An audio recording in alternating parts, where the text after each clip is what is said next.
Having a great week out there. It's Friday afternoon. Your Los Angeles Dodgers are about to begin a big series with the San Diego Padres. I'm excited to be joined by Desert Doyer this Let's go. first time joining the Incline Dodgers podcast. So it's a privilege to have you. If you're not following him on social media, you can follow him on X, but his main page is obviously Instagram, where he's got great Dodgers content. So go ahead and give him a follow. I'm going to pass it over. Desert Doyer, how you doing? Oh, thank you guys. Thank you for having me on here. I've been watching you guys for a while now. Love the content. Super excited to just talk Dodger baseball with you guys. Awesome. We are presented by Tick Pick and Fansided. Your Los Angeles Dodgers are 10-5 to begin the season. They've been pretty much in cruise control so far. This will be a nice test as they get to face the Padres, this time in the United States. That Korea series was a little weird. Excited to see Yoshinobu Yamamoto get a revenge start against the Padres. I'm expecting things to go a lot better for him this time around. He'll face Michael King tonight for the Padres. Let's start there. Do you think Yamamoto is going to turn in a big game today? Definitely. I mean, that first game, I think there were reports out there that maybe he was tipping pitches. So the last two starts, especially the one in Chicago, he was just had his glove a little bit higher than when he had it down in Korea. So we'll see. I'm expecting a good start from him. He kind of got off to a rocky start in Chicago, bases loaded first two innings, but he settled down and he pitched very well. Yeah, he's been a lot better. Hasn't allowed an earned run over his last two outings. He appears to be getting a lot more command of his curveball and splitter as well. I'm excited for the Dodgers to begin this series. I think it'll be a good test for them. First game will be Yamamoto against Michael King. Then we've got Gavin Stone and what could be his last start for a while with the Dodgers, as Walker Buehler is really close to making his return with the Dodgers. I think he's got a rehab outing this evening, and they're going to evaluate if this is his last rehab evening before joining Los Angeles. He's got a 7.88 ERA as he struggled in his most recent outing. He'll face the Padres' own Matt Waldron. And then finally, the last game will be Yu Darvish against James Paxton, who so far has really been a nice surprise and an excellent back-end starter for the Dodgers. Definitely. I mean, we didn't expect James to be an ace for us. It would just give us some innings till the reinforcements come in, like Walker Buehler almost ready to come in, and then we have Kirsch and hopefully May as well in late July, early August. So we'll see how it goes. Yeah, I think James Paxton's going to continue to be consistent for the Dodgers. He's just looked really dialed in with his command. Gavin Stone, I don't know what happened. He looked great in his season debut against the Cardinals and then really struggled the next go around. I still think he's a really talented pitcher, but he's going to be on the chopping block once Walker Buehler is activated. That's just how it is. So we'll see how he does in this series. It's a good test, a pretty strong Padres lineup. We'll go a little more deeper into that series later on. But we've got some huge news to cover in Dodgers land. We were hit with great stuff if you're an Ohtani fan. There's a lot of wacky people out there who are just throwing all kinds of crazy accusations, making up their own conspiracy theories. But the Associated Press along... Oh, sorry. Oh, you're good. Got my alarm. The Associated Press, along with other outlets like ESPN, New York Times, all reported that this Ippei Mizuhara situation seems to be coming to a close. We lost our guest, but let me let him back in. There we go. No worries. There you go. Where I was leaving off here is that Ippei is going to be charged with federal bank fraud. He's allegedly been found to have stolen at least $16 million from Shohei Ohtani. So let's start there. Initially, we thought it was maybe $4 to $5 million, but $16 million. What the hell is going on here? Exactly. I mean, like when the Shohei, I'm not rich, but I check my account daily. But I don't. How did he get away with so much money? And the funniest thing that you were saying, there's a lot of people out there that were saying, "Oh no, Shohei knows he was involved." The IRS, the Department of Justice, and Homeland Security, all three investigated this. and they didn't find anything on Shohei. He turned in his phone. He turned in anything that they wanted. He turned it in for them, and they found no evidence of him being involved in this. So it all starts with the Angels. Like, didn't you guys run a background check when you guys hired him? Yeah, for real. Yeah, we talked about this subject a few times. People seem to be in denial and think it's Mission Impossible Ethan Hunt status that you can take money out from someone's account without it being that person. But when you're essentially, as they quote, de facto manager for Shohei Ohtani, it's really easy for someone like Ippei to get a hold of Ohtani's mobile device, logins, turn notifications off. It's in the reports that he even impersonated himself as Shohei Ohtani to move money over in pieces. 19,000 bets is what Ippei has placed between late 2021 and early 2024.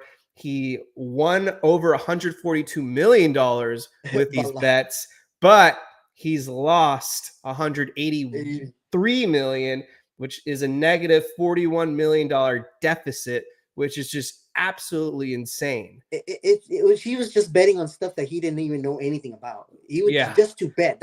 That shows how addicted he was to gambling, because he was just betting and he didn't know what the sport was. He was like, yeah, just whatever. Here you go. Bet whatever it is. Seriously. And in their findings, they did say he did not bet on baseball, which to me is still quite surprising. But I guess he bet on everything else, because when you throw in that many amount of bets, an average of 25 bets a day, and there's no baseball, that's just miraculous. I mean, he clearly would wake up and probably bet on sports across the globe, and somehow baseball wasn't involved. Yeah. But it got to a point where he was in a hole, and Boyer, along with maybe whatever other bookie was involved, would continue to cut him some slack. And eventually Ippei just found himself in too big of a hole where he started to just steal money from Shohei Ohtani. Like Michael Carrillo is mentioning, a lot of his bets were on soccer games, and clearly he doesn't know shit about soccer because he lost a lot of money. Yeah, he doesn't know about any sports. I mean, it's. I was reading into the investigation and just watching a few of the videos on there from the Justice Department, and they were saying that that he impersonated him. He called banks, say, yeah, my name is Shohei. So they have records of that he called the bank. One of the banks froze his account, and then he called another bank to unfreeze that account, and he just impersonated him and just stealing that money. And a lot of people are like, how can Shohei not know? I watch my mother-in-law. I have her social security number, her bank account number. I mean, if I wanted to, I can place some bets on her, but she barely makes any, barely gets any money. But yeah, there's ways to do it. If the person that trusts you to give you all that information, and you can do it. You can do it. So it sucks for Shohei, but I'm glad that that all this was revealed, that he didn't have anything to do with it, because those regardless, those haters are out there still. They don't care. They're still going to be saying deferrals and whatever it is for throwing at Shohei. So yeah, I work in an industry where people have the ability to send out money to third parties and clientele that they aren't actively monitoring their financials. They leave it to their business managers to get it done. And so for someone like Shohei Ohtani, it's honestly not that surprising, even when $16 million sounds like an insanely high value. But if he has hundreds of $1 million, then that's just a little blimp on the radar. Yep. He's probably not checking his account balances daily or monthly. He might be doing it on a quarterly basis because he's so dialed in on Major League Baseball. That's like $16 to him. Exactly. To us, it's a bunch, but to him, it's like $16 missing. He's like, whatever. Ippei's taking care of it. Doom_Sal is excited to see Desert Doyer on the show. What is up? MWG, what is up to you as well? Thank you guys for tuning in. If you haven't hit that like button yet, please hit the like button, hit the subscribe button on our channel as well. It'll do us some favor. We'll get to some of your guys' questions later on in this live stream. But I still want to cover just this crazy story that seems to be hopefully coming to a close so that Shohei Ohtani can just focus on business, and Ippei, who could potentially serve up to 30 years in federal prison, which is that would be a long time. But where did I Yeah, leave? turned himself in today. Mm-hmm. Posted a bond, and Yes. they released him. He turned in his passport, and he has to go to gambling addiction, whatever it is, anonymous, whatever they call it. So he's gonna go do some classes there to his next court date. Yeah, some of these text messages that they uncovered are just silly to me. Like in November of 2022, Ippei texted the bookie, "I'm terrible at this sports betting thing, huh? Any chance you can bump me again? As you know, you don't have to worry about me paying." Um, in an admission, he said, "Technically, I did steal from him. It's all over for me." So the record's out there. The Michael K's of the world, the John Boys of the world, who continue to be in denial and try to defame Shohei Ohtani, need to look themselves in the mirror. And honestly, you just need to shut up. The evidence speaks for itself. Ohtani is not involved. I don't know why, outside of Dodger fandom, they're rooting for his downfall. Everyone wanted to see him be on a competitive team and be the face of baseball. Now all of a sudden they act like Ohtani's the villain here when the FBI and the feds are labeling Ohtani as the victim. Yeah, it's just the hate towards LA. People do not like the Dodgers. There's a lot of hate out there towards the Dodgers. Doesn't matter what it is. We could win the World Series this year, and they're just gonna say we bought the World Series. So it just doesn't matter. As long as our fan base, we get to enjoy the season, we get to enjoy the World Series ring, that World Series parade this year. I'm good. I don't care what the other franchises or people say. Same. I just want to see this team have a parade in Los Angeles. Yes. That's what we need pretty badly. Anything else you want to add on this Ohtani Ippei stuff? Or are we kind of good?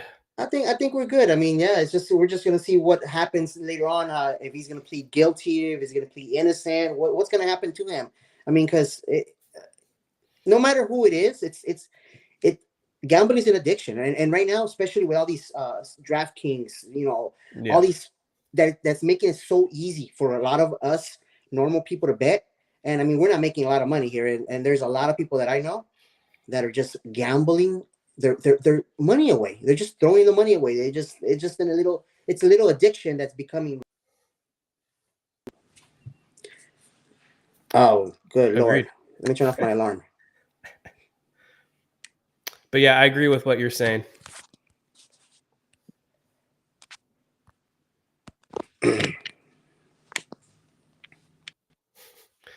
Sorry. You're good. My alarm keeps going off. I just turned it off now. All good. I agree with what you're saying. And yeah, Ippei is definitely the perfect example of someone that clearly has some serious addictions and self-control issues. This might need to be made into a TV series or something, because what went on behind the scenes is just criminal mastermind stupidity all in itself, and could make some really good entertainment. I can't believe all this actually happened. Coming in, I thought Ippei was going to be some chill interpreter. I was looking forward to him being Otani's wingman. And Right? literally game one afterwards, he gets busted for this. I also do think that may have played a little into Yamamoto's struggles in his first start, because there was just so much uncertainty, and this whirlwind of a storm hit the Dodgers clubhouse. Thankfully, it seems like it's been resolved, and Otani's bat has been one of the best over the Yeah, last and you know what? week or so. Yeah, now I find it. What Dave Roberts made a comment that after they had let him go, that it's just easier to communicate with Shohei. Now I'm wondering, was Ippei like really like trying to, smother him and not allow anybody else to talk to him, because he didn't want anybody to, give him any information regarding, we can do this kind of banking or whatever it is. But yeah, it's just the way that Ippei. I went to spring training every day, and man, I would like, I would see a lot of people call for Ippei. He would never turn around and like wave at anybody. He would just walk right by. I mean, when you're the second fiddle to the biggest star in the world, turn around, embrace that role that you have. You're like, wow, but like no, he was like Nope. I'm over here. I don't want nobody to talking to my man. Nobody talking to my man. Crazy. All right, so back to this Dodgers Padres series. I wanted to get your thoughts, Desert Doyer. Do you think the Padres are going to be in the playoffs this season? Do you think they're a potential postseason threat? They're a threat. I mean, their pitching rotation is pretty solid. They have Darvish, Cease, King is a top notch. He's done pretty well in his first two starts. They also got Musgrove. So I mean, their pitching rotation is a solid team. They have a solid lineup as well. Yeah. They're off to a bad start right now, but I think they'll be a threat in the end. Now, if they're going to make it into the postseason at the end, we don't know, because the NL West is going to be so tight. We got the Dodgers, the Padres, even San Francisco has a solid team, and you got the D-backs. The D-backs are a young team. They added some pieces to their team. We'll see. Hopefully, I think two teams from the NL West are going to make it. We're just going to see if is it the D-backs or the Padres right behind the Dodgers. Yeah, I think the Padres are a sneaky team. I think their rotation was kind of slept on, and so far they've been getting it done. It's not the deepest rotation, but as long as they stay healthy, guys like Darvish tend to do pretty well against the Dodgers. Fernando Tatis Jr. so far is having a pretty good season. He's got 4 home runs already, 9 RBIs, and OPS a little over 800. Jerkson Profar so far has been playing out of his mind. He's got a couple home runs and OPS over 1,000. And then I've never heard of him, but Yuji Rosario, who I think we'll see in this series, a young third baseman, he also has an OPS over 1,000. And then Jake Cronenworth and Luis Campuzano, they're off to good starts as well. This Padres lineup is pretty deep, and Machado and Bogarts haven't actually even been playing that well. Yeah, and don't forget Jackson Merle too. They're rookie, their center fielder. He's another. We need to draft a Jackson. These 3 Jacksons that are out there right now, we need to draft a Jackson. But yeah, it's a solid team. It's a solid team. Hopefully we take care of business like we've continued to take care of business against them. But it's a solid team. We need to put them away now. That way they don't get any leverage and say, hey, we can compete with the Dodgers. Yeah, and it'll be their World Series, just like Mookie Betts and all the other Dodger fans are well aware of. AJ Preller is going to always go hard, so it definitely is important to win as many games against the Padres as possible so they don't go crazy at the deadline like they always do, and try to do what they do in the second half, which is just be a thorn in the Dodgers' side. We are definitely the better team, of course, but when it comes down to the postseason, you just never know. But yeah, this is going to be an exciting series. I am really looking forward to how Yamamoto looks against them. Let's see if he can have 3 good starts in a row. Yeah, this will be a big story for Yamamoto. But on a different note, Bobby Miller's looked pretty bad in his last 2 starts. Only was able to go 5 2/3 innings total, 247 whip, 7 earned runs, 2 home runs, 9 hits and 5 walks. What do you think is going on with Bobby Miller? He has looked bad. I mean, that first outing of the season, he looked fantastic. We're like, yes, this is the Bobby Miller we're gonna have for the continue the season. That second start was just terrible. First inning, 1, 2, 3, and then they allowed 5 runs, and then he didn't make it out of that second inning. Third start, I was there. I was in Chicago for it, and he just didn't look like he had the control. But it was the weather. I'm not going to complain about the weather, but he's gotten 2 bad starts with weather-wise. But I think he'll turn it around. Again, we're not looking for him to be the ace right now. We're just looking him to contribute, and we need to get that stay healthy for that October run. I just got sent some breaking news in our Discord chat, and this is why I love our Discord chat. I should drop the link in a couple minutes. But remember the fan that caught Shohei Ohtani's first home run ball? Yes. How she was separated from her boyfriend or spouse or whatever. And what I said was she got fleeced in that deal, because I heard on a certain show that ball might have been worth $100,000 and she got peanuts. Well, she just posted a picture of herself and her boyfriend or husband with Shohei Ohtani. Well, that's going into that game, the guy should have known already. Like as soon as he caught the ball and they whisked her away, he should have been like, no, no, no, no. I'm coming along. I don't care if you guys want me to or not. I'm coming along. And yeah, that I mean, in the excitement of all, maybe I would have settled for that too. But it, as long as the only thing that kind of bothers me is that when Shohei said that he met them, Yeah. and they didn't. But I'm glad that they turned it around and they got to meet him. But yeah, I mean, at least they got a ball sign, the Mm. hat sign, because those balls. I mean, I went on eBay the day after. I think the minimum for a ball was $5,000 for a Shohei Ohtani ball. That was a foul ball. That it wasn't even Hmm. certified or anything. So Yeah. I'm sure they'll make some. And they got a bat too. They got a Yes. bat too. So that the bat was. I saw a bat $10,000 for a Shohei Ohtani bat. So hey, they got some money there if they want to sell that stuff. Absolutely. I'm glad the Dodgers made it right because I did feel like the way they initially handled it might have been a little uncalled for. It almost felt a little like entrapment, or like this is a girl shoplifting and then they're holding her hostage and Yeah. like forcing her to make a bargain deal. But made amends. You can follow her online, I guess. Her handle is very weird. It's like sugar tits, but she's got the photo with Ohtani. So there we go. Made it right. Love to see it. Back to where we were. In terms of the Dodgers offense, how about Teoscar Hernandez leading the team with 15 RBIs? What a signing. Right. That's a lot of teams would have signed him and to be hit their number 4 hitter, number 5 hitter, maybe 3, right somewhere in the middle. We signed him. And he's towards the end of our lineup, so it's a great signing. Hopefully, Lux, Outman, and whoever the third guy is at towards the bottom can start producing something because right now they're terrible. All 3 of them. That's just automatic outs. Like once we get past number 6, there's nothing going on offensively in that 7, 8, 9 role. I'm going to open up to the chat who's tuning in right now with us in the live stream. If you have questions, feel free to ask us anything you want, and we'll answer everything you throw our ways because I always love getting the chat involved. You guys make it fun.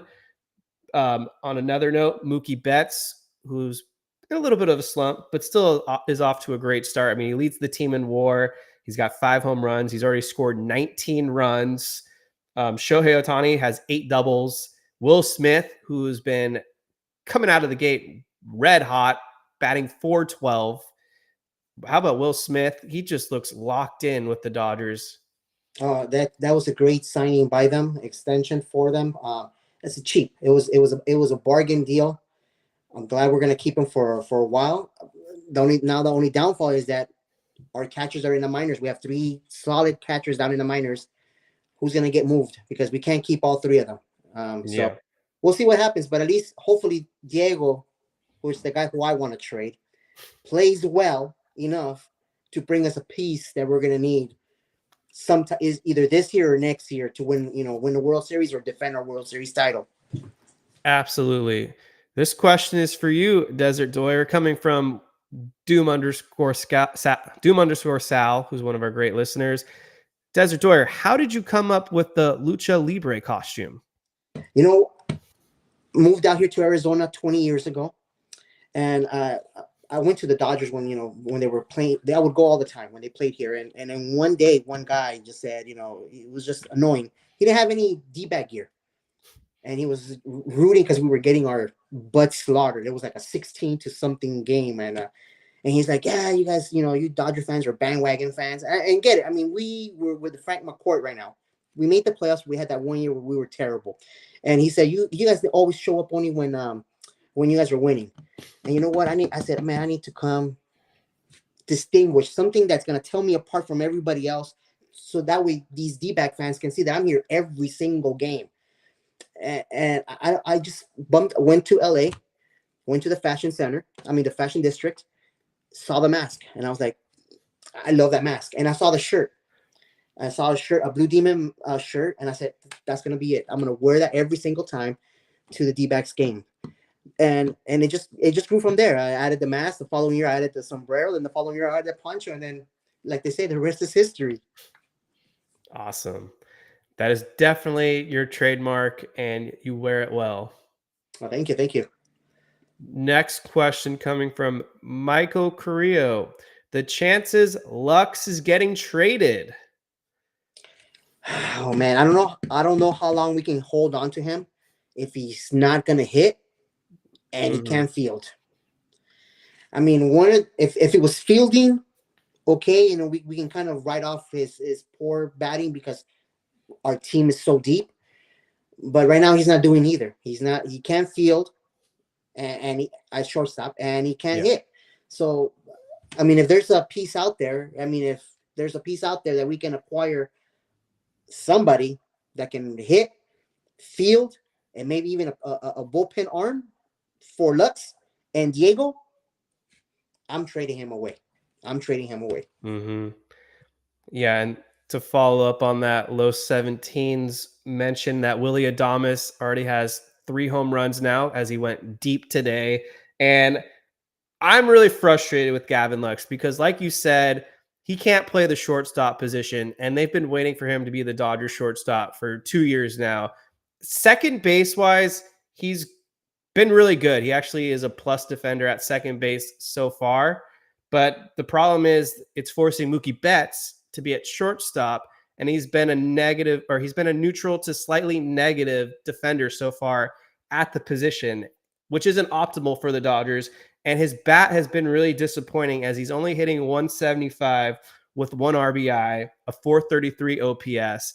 So far, Miguel Rojas has looked a lot better than him at the plate, even though Gavin Lux is the everyday, or I should say, at least against right-handed pitchers, is the everyday player in the lineup. And I was told by a lot of Dodger fans and quote-unquote experts that they need to have his bat in the lineup. But so far, I haven't seen a reason why I need to have Lux in there every day. He has no power. Yeah, he's not performing well. I mean, and this kind of reminds me a lot of when Adrian Beltre was with the Dodgers when he came up. He was terrible at fielding.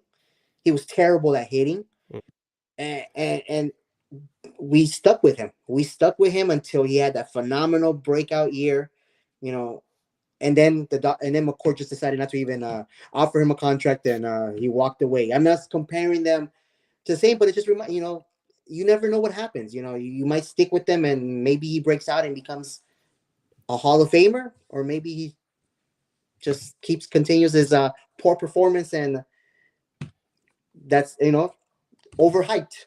Yeah.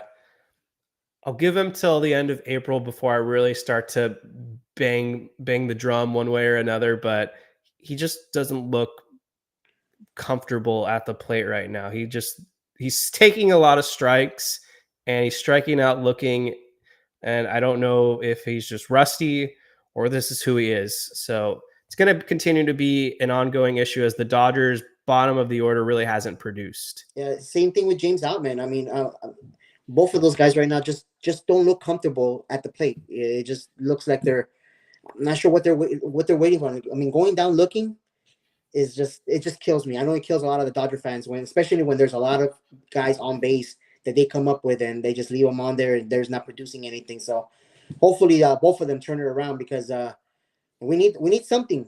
I mean, I'm not saying hit 300, 250, just hit something here and there because one at the 100s, it's not helping us at all. Next question comes from Dodger Gal for Desert Doyer once again. I see you have a serious bobblehead collection. What's your favorite bobblehead? Mine's is very small. It's not big. I mean, I don't get to go to as many Dodger games that they give the bobbleheads out to, but my favorite is the first one I ever got, which is the Matt Kemp. Nice. The Matt Kemp. This was my first bobblehead. Somebody sent it to me. I couldn't go to the game, but they sent it to me. And my favorite, I love the way he is up against the wall. He looks exactly like him. And I love the commercial that they promoted him, the little mini, whatever it was, the commercial. This is my favorite bobblehead by far.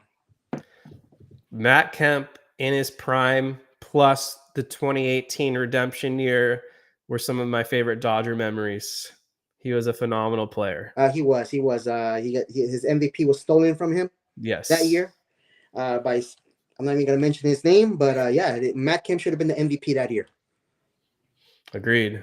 MWG. How many strikeouts will Yamamoto have tonight? How many wins will he need to win Rookie of the Year? It's going to be hard to win the Rookie of the Year. There's a lot of talented players out there. Tonight, though, he's going to have at least 5 Ks. If you're a betting person, go +5. Okay. But yeah, in order for him to win the Rookie of the Year, he has to have at least 20 wins. At least 20 wins. 20 What? wins, because it's gonna be challenging. I mean, there's so many. You know who the Cubs pitcher, Shota, he looked good. Yes. He looked really good. Imanaga. Yeah, he looked really good. I mean, I wanted the Dodgers to pick him up as well, and I think they got Yeah. a good bargain for him in Chicago. But Yeah, they did. he looked phenomenal. He was out there in his jersey, no jacket, no nothing. He was warming up in the rain. He looked good, and I think he might win the Rookie of the Year the way he's been pitching. Yeah, he's definitely ahead right now in the race. I feel like I know there's some other great NL rookies out there. I'm completely blanking on who's in the mix right now. But I would think if Yamamoto, which honestly I don't care about this award, but if he were to win Rookie of the Year, he's going to have an ERA under 3. I think that's definitely one of the boxes he would need to check. I think 16 wins is more acceptable. I don't even know if anyone's going to win 20 games in the majors this year. Although Tyler Glasnow, who I haven't mentioned yet, maybe he's a 20-game winner. We should talk more about him maybe towards the end of the show with just how exceptional he's looked. But yeah, Yamamoto tonight, he'll get 6 strikeouts. He'll pitch into the 6th inning, and he'll allow less than 3 earned runs. I'm going to go with that. And love those picks. Yeah, and the Dodgers should get the win. But yeah, 16 wins, ERA under 3, then that's enough for Yamamoto to win Rookie of the Year. Question coming from Roy Estrada. Should Muncy bat 6 through 9 and leave Teoscar at the 5 spot? Muncy's also one of the guys who has left a lot of guys on base. Yes. But that's kind of what his role is. I mean, he's going to be one of those guys that we know he's going to swing and miss, or he's going to swing and deliver a deep drive over the fence. I'd rather have Teoscar Hernandez at 5 because I think he's more of a solid contact hitter. Yeah, I mean, I would agree. Maybe swap him over a little bit. Just give it a chance. I mean, but then again, are you going to have 6, 7, 8, 9 offers?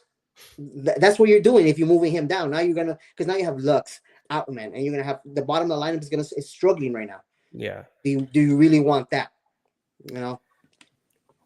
One of my bold predictions entering the season was that I said Teoscar Hernandez could establish himself as the Dodgers cleanup hitter.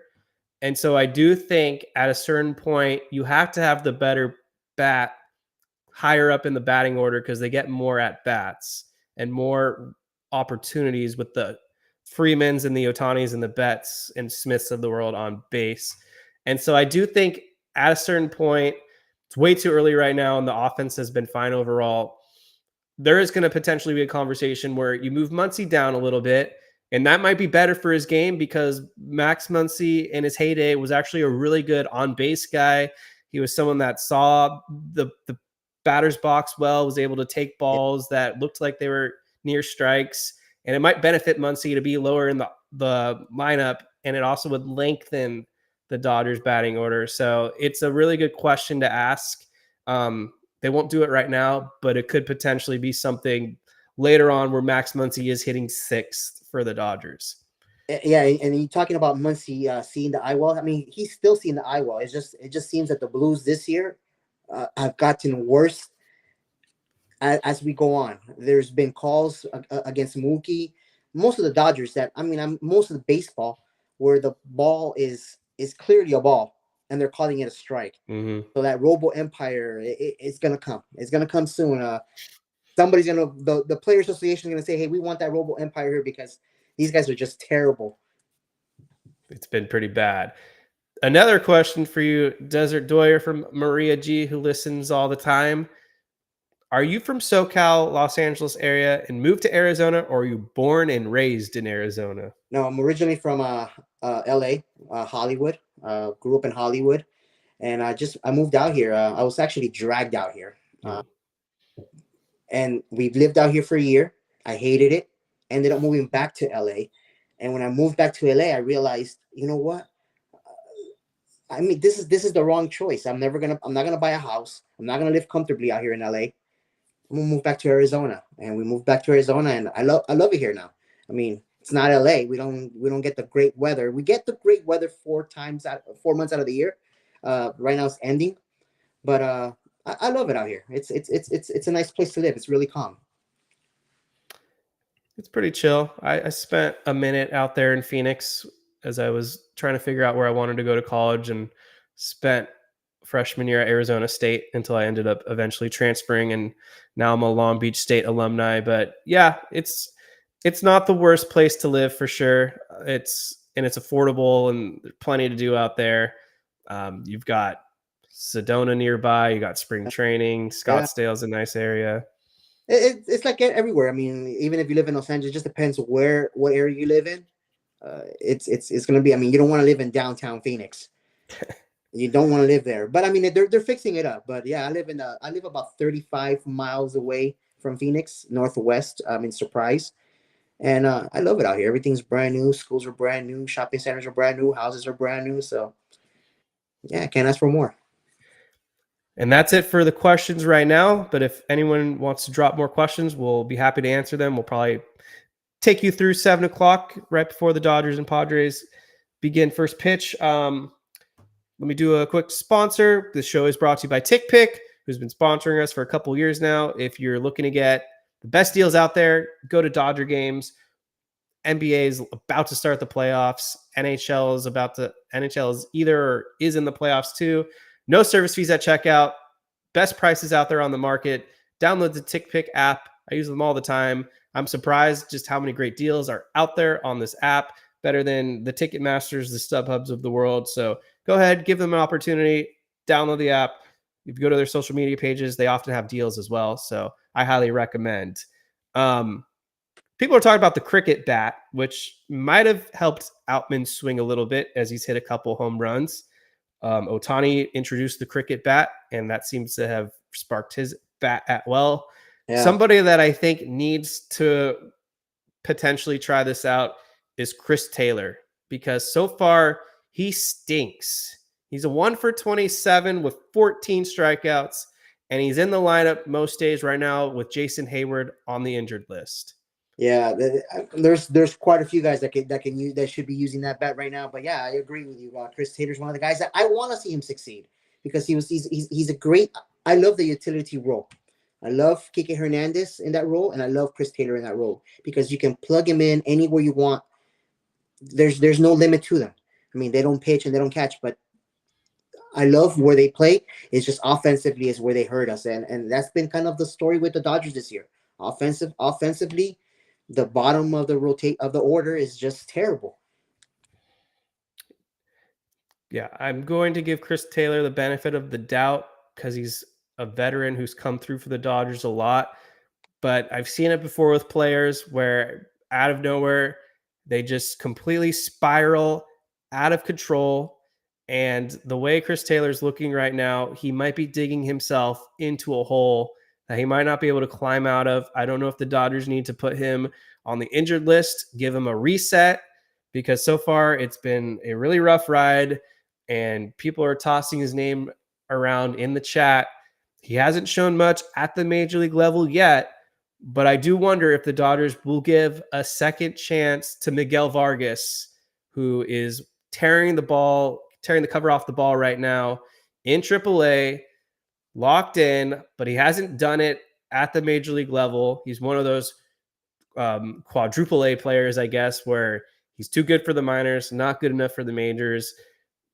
I don't know if Miguel Vargas will get us another opportunity at the big league level, but they may have to consider something. Yeah, they might have to. I mean, Miguel Vargas, he had his chance last year. He just wasn't producing, but we can say maybe it was the factor of his of his hand being injured during spring training, where he was just going up there and taking at bats without swinging because his hand was injured. Maybe that carried over to the rest of the season. I would like to see Miguel Vargas come up again. I mean, we need something that's going to help that bottom of the order. We can, if it means sending Lux, like, hope, I'm not saying let's hope for an injury here, but we need something to happen and get a spark. You never know. Maybe a spark comes down from Miguel Vargas moves up, and he's a spark that we need that carries us to that World Series title. Mm-hmm. Doom _ Sal just live updated saying Miguel Vargas just hit a double. So there you go. What's up, Moose? Thank you for tuning in. He says hello to both Desert Doyer and myself. So thank you for tuning in. I mentioned his name. Want to get your thoughts on so far your feelings and thoughts on Tyler Glasnow, who absolutely dominated in his most recent outing, 14 strikeouts, which matched a career high, completely just overwhelmed the Minnesota Twins. No, the one thing that I wanted, we needed pitching this year, and I'm glad that the Dodgers went out there and they got pitching. I mean, we got Tyler Glasnow, we got Yamamoto, but getting Glasnow and then extending him, it's just gonna help the Dodgers so much. He's been injured the past few years. He said, I haven't felt good. I just thought it was just, aches of being, pitching every year in and year out. But he's rested now. He's 100%. He says he's 100%. He feels great. This is the best he's ever felt in the majors. He, like you said, he might be one of our 20-game winners out there. I mean, he was our ace. He was our starter, and he's pitching like the ace and the starter right now. Definitely. He's just been a huge upgrade to the Dodgers rotation. It's what they were lacking. And with Glasnow at the top, Buehler coming back, and then hopefully Bobby Miller finds his rhythm along with Yamamoto, of course. That's a deadly four that you're going to feel very confident in heading into the postseason. Yeah, and then you got Kirsch possibly, and even Dustin May. So it's like we're good. I'm maybe going to a 6-man rotation. Mm-hmm. Save everybody's arm. 6-man rotation looks nice. I think that would be the right strategy. Ryan Yarbrough has done a commendable job so far, providing some length out of the pen. Mm-hmm. Alex Vesey has been a little frustrating. He's coughed up a couple home runs. I don't know what to make of him. I'm not too thrilled with him as their top lefty out of the bullpen. I have low confidence in him right now. Yeah, him, Brazier. That middle of the bullpen is just not Kelly. Even you can say even Kelly's on there. They haven't gone in there and shut it down like they're supposed to. They come in. Alex gave up that one home run in Chicago, but still, you want to come in there and you want to in a close game like that. We lost 3-2. There's no, you got to get guys in there that are going to go in there and shut it down for us to get to that closer, and not come in and give up hit, walk, base hit, and then here comes a home run. So that middle of the rotation bullpen right now I think is our Achilles heel right now. We need to kind of fix it up.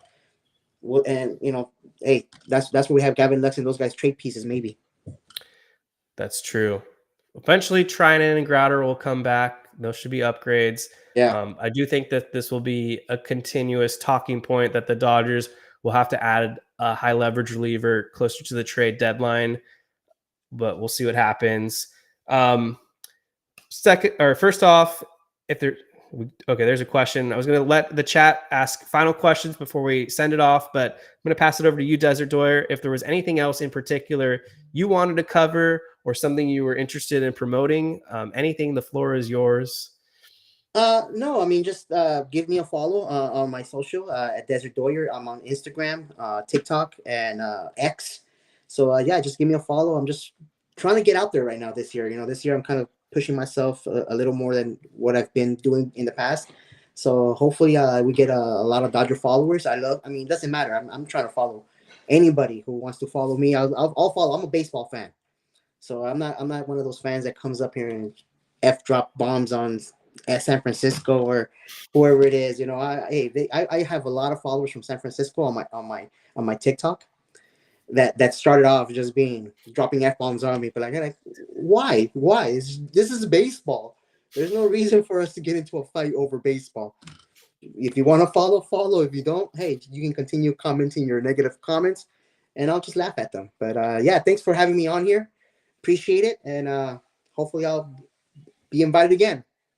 All right. This will probably be our last question. And of course, it's the opposite tone coming from Noisy Ninja 91.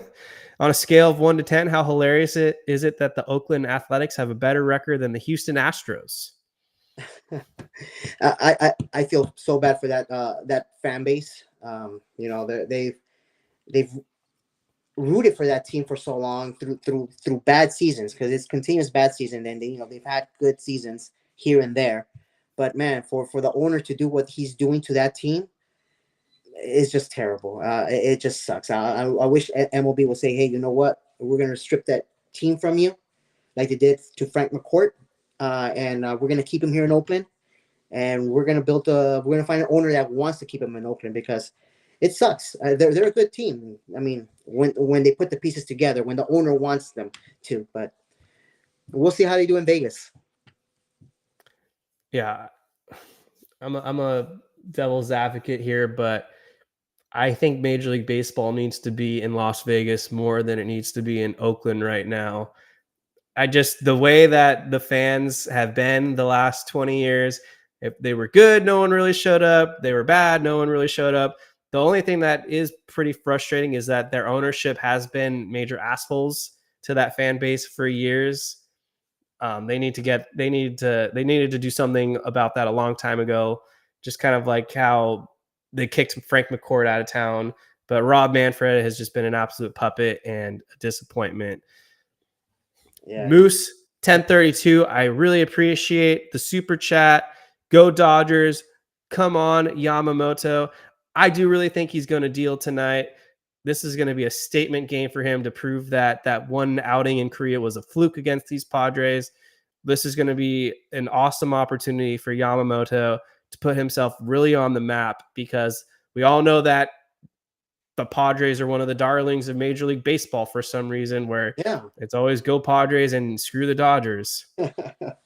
Yeah, you're right. It's like you see commercials and they're like Tatis, Machado, and then we'll get here and there, but they don't give us as much airtime as they do for them. But yeah, hopefully Yamamoto comes out tonight and he deals, like you said, 6 innings, 6 strikeouts, 6 innings, and he lowers that ERA down more and shows that that first outing was nothing but a fluke. And yeah, he probably tipped pitches, and that's why they hit him so well.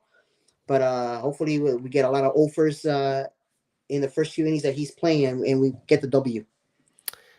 Yes. Thank you so much, Moose, for that super chat.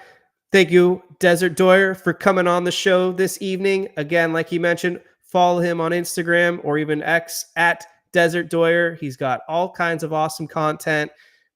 Any final words? Thank you guys again. Thank you to the viewers who are watching, and let's get the sweep this weekend against those Padres. All right.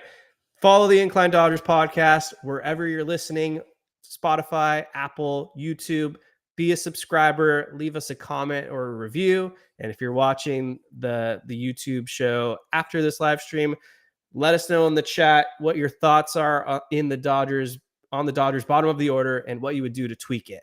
So thank you guys for watching. We're heading out. The Incline Dodgers podcast, covering the Dodgers baseball season all year long. Peace out, everyone. Thank you guys for tuning in.